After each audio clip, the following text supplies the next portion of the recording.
হিসেবে ছাত্রনেতা ছিলেন এক সময়। আমাদের মোর্শেদ গাজী আমাদের ধানমন্ডি থানার বিএনপি বাবুল হিসেবে কাজ করেছেন, টুকরা জয়সিদ্ধি হিসেবে কাজ করেছেন। আপনারা অনেকেই আছেন। আমরা আশা করি সবার উদ্যোগে ইফতার মাহফিল ভালোভাবে হবে। আমরা আশা করি সবাই রোজার মাস, পবিত্রতা মাস, এই মাসে সবাই যেন ভালোভাবে ইফতার করতে পারে এবং বিএনপির উদ্যোগে আজকে তারেক রহমানের নির্দেশনায় আমরা ইফতার মাহফিলের জন্য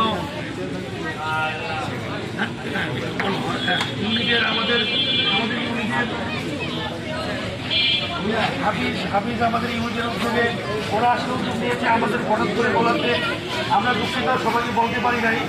আমাদের অনেকের এলাকা বিএনপির এই লোকের এলাকা অনেক জানতে পারে নাই। বসির হলো আমাদের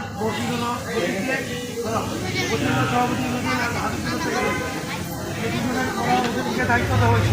এখন ওরা আমাদের অনেকের সাথে পরিচিত নয় এই এলাকায়, এই জন্য আমাদের সাথে গ্যাপ হয়ে কিছু মনে করবেন না। কিন্তু আমাদের